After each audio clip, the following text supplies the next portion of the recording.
Night fell, and with it came the first sounds of approaching conflict.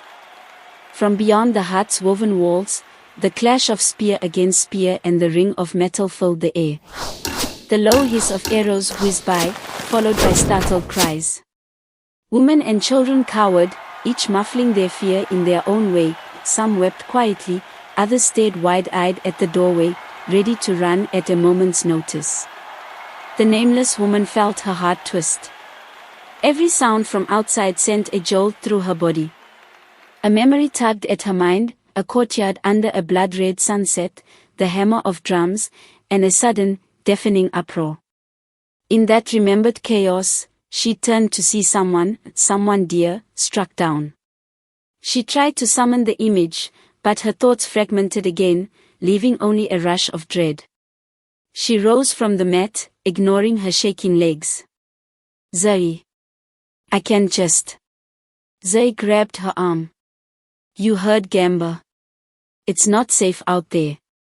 But the woman's voice wavered. A sensation like an invisible hand clenched around her heart, compelling her to act. For all her vulnerability, she knew she could not sit idle while the people who had sheltered her risked their lives. Before Zoe could protest, a pained shout echoed from right outside the hut. The woman froze. Instinct took over. She dashed to the entrance flap, pushing it aside just enough to see the outside. The darkness was split by flickering torches. She glimpsed a knot of Azawi warriors locked in fierce combat with men dressed in black tunics. Indeed, the black tunics bore strange white markings, almost like painted symbols. Her gaze flickered to the ground where an Azawi villager lay unmoving, a spear lodged in his side. She gasped, feeling bile rise in her throat. This was real, this was war. Yet there was something oddly familiar about the raider's attire. Her breath caught. Have I seen those markings before? The swirl of recognition threatened to consume her. Gamba's voice rose above the din. "Hold them back. Don't let them pass the fields." He was fighting near the village boundary, staff in one hand, a short blade in the other. A swirl of dust and shadows obscured her view. Zoe grabbed her from behind, trying to pull her back. "Come inside, please." Fear laced Zoe's every syllable, but the woman couldn't tear her eyes from the unfolding battle.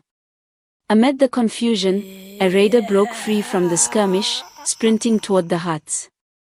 In one fluid motion, he hurled a spear. It sliced the air, heading straight for the communal hut. She didn't think, her body simply moved. She threw herself forward, shoving Zoe and a small child aside just as the spear impaled the ground where they'd been standing moments before. The impact sent a shudder through the packed earth. Gasping, Zoe stared at the spear's quivering shaft. Tears filled her eyes. You saved us," she breathed. "Are you hurt?" Heart hammering, the woman shook her head. Her gaze whipped back to the man who had thrown the spear. He stood only a dozen strides away, dark eyes peering from beneath a hood. A second spear was poised in his grip. In the flickering torchlight, she saw the faint emblem painted across his tunic, 2 circles joined by a single slash. And just like that, a fissure opened in her memory. She staggered, pressing a hand to her temple. The forest, the courtyard, the swirl of red cloth, it all blended with the image before her, forming a cohesive whole. She knew that symbol. She'd seen it in her nightmares.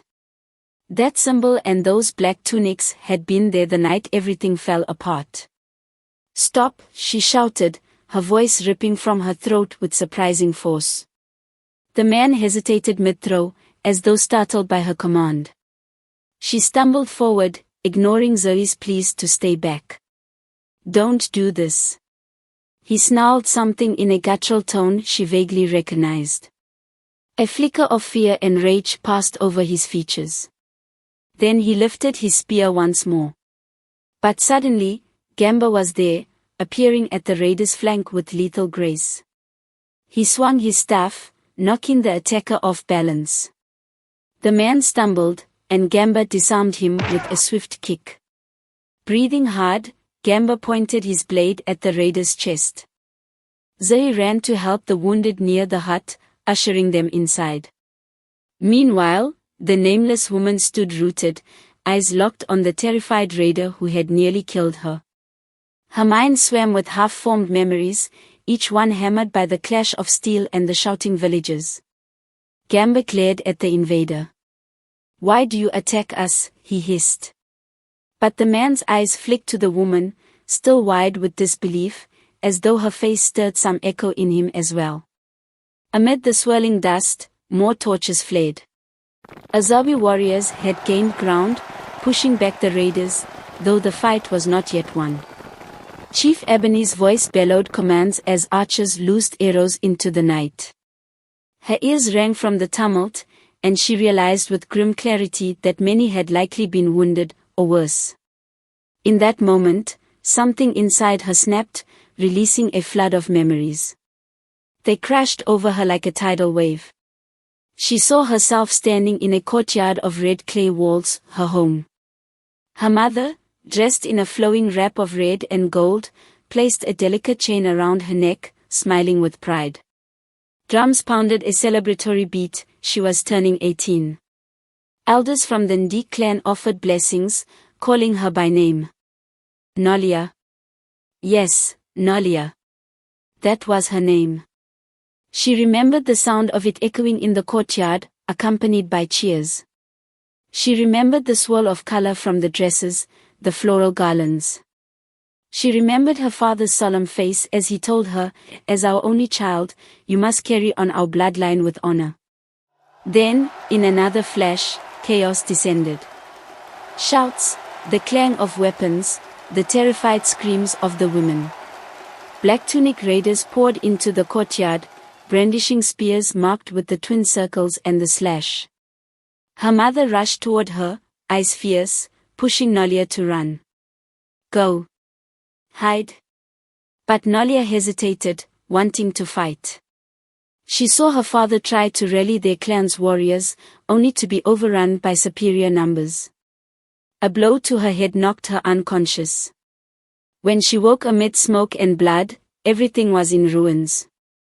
Her memory was hazy, but she'd stumbled into the surrounding forest, fleeing for her life.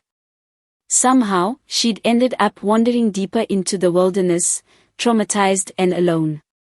"Nalia," she whispered aloud, tears streaming down her face. "That's my name. I'm Nalia of the Ndik." Her knees threatened to give way, but she forced herself to remain upright. Gamba was still confronting the raider, holding him at blade point. Around them, the surviving black tunic men were retreating into the darkness, vanishing like specters. They had likely realized they were outnumbered or that their surprise attack had failed. A few remained pinned by Azawi spears or arrows. She closed her eyes for half a heartbeat, summoning the courage she'd once possessed as the proud daughter of her clan. "Gamba," she said, her voice stronger now. "Let him speak." Gamba frowned, not lowering his weapon. "He tried to kill you, and our people." "I know," she said quietly. She stepped forward, kneeling beside the disarmed raider. "But we need answers." She switched to the raider's tongue, a dialect she hadn't known she could speak until this moment. "Who sent you?" she demanded. "Why do you raid the Ndik and Azawi villages?" The man's eyes narrowed. Blood trickled from a cut on his forehead. He spat on the ground. "We do as commanded by our warlord," he muttered. "He seeks to expand his dominion." The Ndik resisted. Anger flared within her. Her clan, her family, had tried to defend their homeland, only to be overwhelmed. She glanced at Gamba. "It's as we feared," she said in the Azawi dialect. "A warlord organizes these attacks. The Ndik must have been his first target." She turned back to the raider. "Where is my mother? My father?" Her voice shook, but she held his gaze. Are they alive? He hesitated. We took prisoners, he said at last. Leverage. Some may still live. Then, defiance hardened his features. But you will not stop our warlord. His alliance grows daily. She clenched her fists, tears threatening once more. My people, she whispered. They might still be alive. A tremor of relief and terror coursed through her at the same time, relief they might have survived, terror at how long they might remain captive. Gamba exhaled slowly, stepping back from the raider and signaling for an Azawi warrior to bind the man's hands. Chief Ebony approached, his broad shoulders streaked with sweat and dust from the fight. He surveyed the battered raider with an unreadable expression. We have them on the run, but we lost many good people tonight, he rumbled. What will become of us if they return in greater numbers? Nalia, she was sure that was her true name, lifted her head, meeting the chief's gaze. She realized everything she had learned so far pointed to one conclusion: her memory loss had cost her clan dearly, and these Azawi had suffered, too. The warlord's campaign would likely continue unless someone stopped it. I am Nalia of the Ndik, she said, her voice wavering but resolute. The weight of that identity settled onto her shoulders like a mantle. My clan was attacked. We, my family, are likely held prisoner. We cannot leave them to their fate.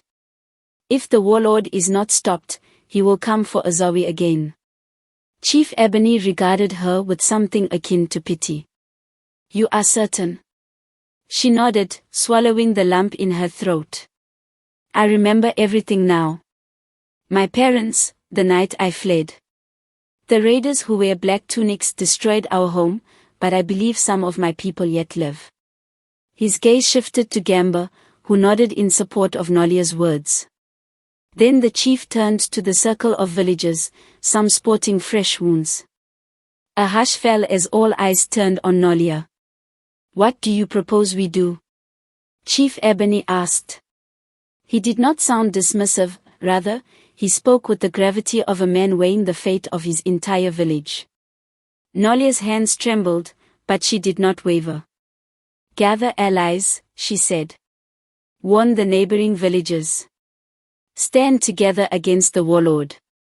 If we can rescue my people, and any others captured, we can break his power. We might not win alone, but united, we have a chance. Abinai studied her, then at last nodded. I will call a council of elders by sunrise. We will decide how best to unite our clans. He jerked his chin at the bound raider. We should learn everything we can from him and any others we captured. Though the night was dark and grief weighed heavily on the village, a faint spark of hope flickered in the eyes of the Azawi people. A bleak hush settled over Azawi in the aftermath of the attack. Torches revealed the extent of the damage, huts scorched by thrown torches, wounded villagers huddled in pain, and the grim task of burying those who had perished. Zay helped the woman tend to the injured, tears slipping down her cheeks as she realized how many friends and neighbors lay bleeding in the dust. Nalia felt the weight of responsibility crush down on her. In only a few days, this village had become like a second home. She had shared their food, their shelter, and now their grief. The guilt gnawed at her, because she suspected that if she hadn't lost her memory, she might have warned them sooner. She might have prevented some of the suffering. But regret would help no one now. She squared her shoulders, approaching Grandmother Aba's hut. The old wise woman had been tending to the wounded throughout the night, guided by her apprentices and the glow of the hearth. Inside, the air was stifling, thick with the scent of herbs and the copper tang of spilled blood.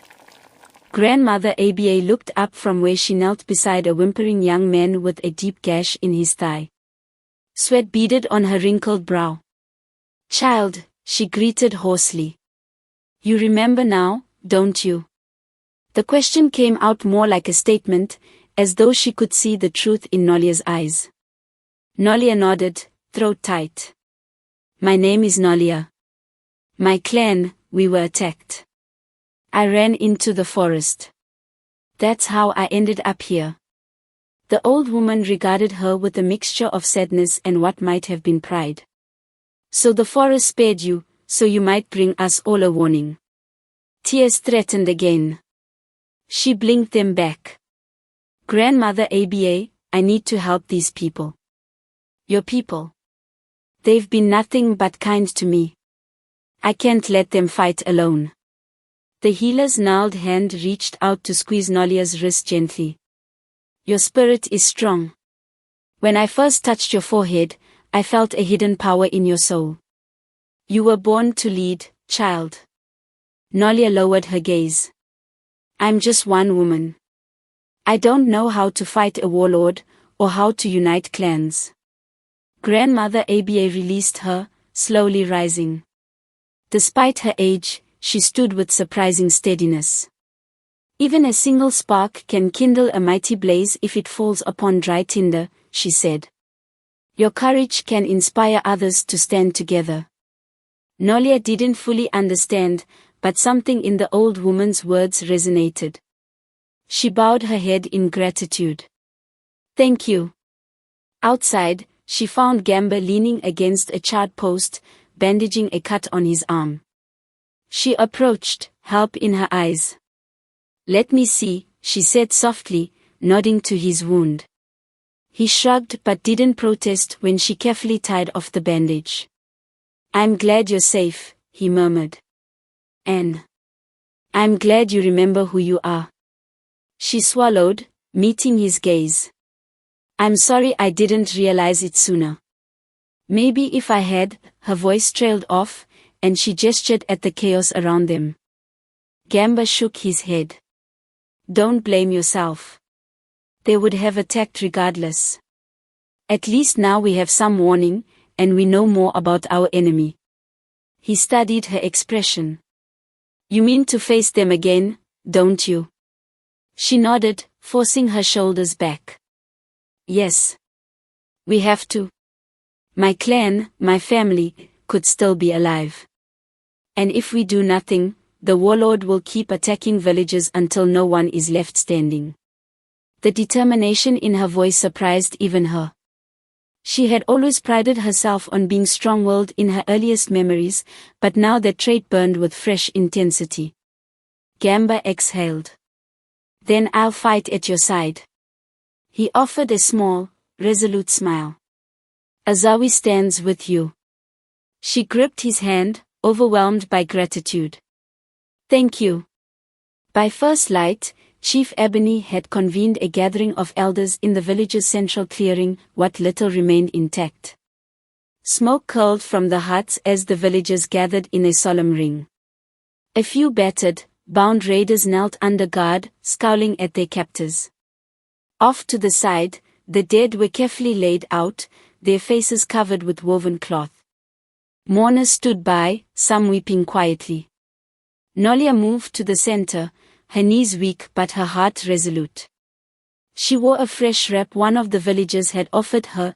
It fit loosely around her body, worn but clean, and somehow made her feel more like herself again. Her hair, though still tangled from her days in the forest, was braided back by Zuri's deft hands, a small gesture of respect that calmed her frayed nerves. Chief Ebony raised his arms, silencing the murmurs. "We have all suffered a great loss. These raiders bring war to our doorstep. Yet I believe we have a way forward, with the help of our guest." He bowed his head toward Nalia, then stepped aside, giving her the floor. She took a steadying breath. "My name is Nalia of the Ndik clan," she began, voice carrying across the hushed crowd.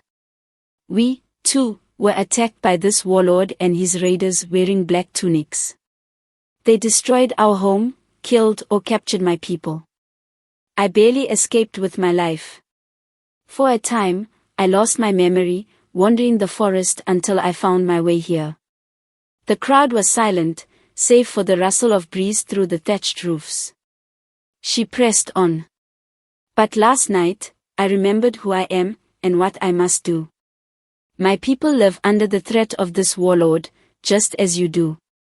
He will not stop with Ndik or with Azawi. If we stand alone, we will be crushed, one village at a time.